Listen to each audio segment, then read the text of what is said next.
So we'll review some new features in the latest version of Rings. A lot of just user experience improvements and some genuine capability improvements as well. So for one thing, when browsing the library here, a lot of times you don't want to see folders or you don't want to see really deep folders. So you have this slider here to flatten directories. We can adjust it so that it's like flattening all directories. So then like if I'm looking for a hat, like I don't have to worry about where exactly these are in my library. It's just like all the hats are just flattened. I can do, one directory level, for example.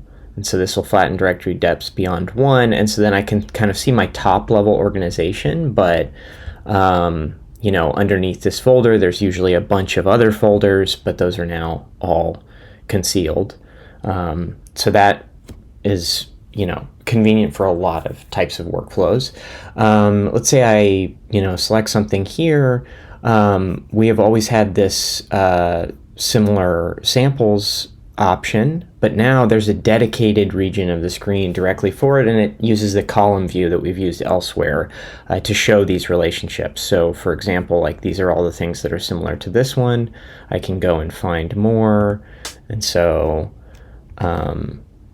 here's a hat, and then find a snare, and then maybe here's another one, and so on. This actually goes forever. So if I get to the end here, it'll just let me keep going to an unlimited depth, and I can always go back to an earlier section, and it'll kind of reload from there.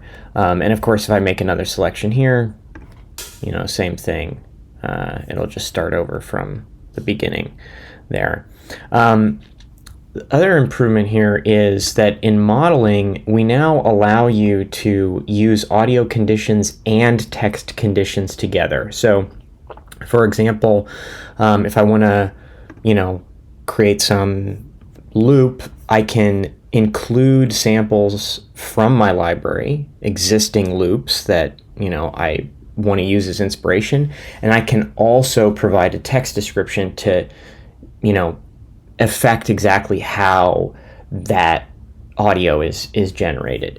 And this introduces this notion of like, well, how do you balance, being authentic to the original sample material when generating new ideas versus coming up with something totally new? And so we have this creativity levels option here, and so this is basically the strength of the diffusion model. And so if you set it to low, you'll get something that's quite similar to the audio conditions you supply. If you set it to some medium or even high, you'll start to get more and more influence from the text description. And again, same as we've always had, you can create samples versus patterns. When you create patterns, you have to make sure that your project tempo is set up to kind of match what you're expecting for the pattern, and then duration as well. So this makes this a lot more powerful. It also just improves the quality generally. So even if you don't use a text description, if you just continue using audio reference material, you'll get better quality just because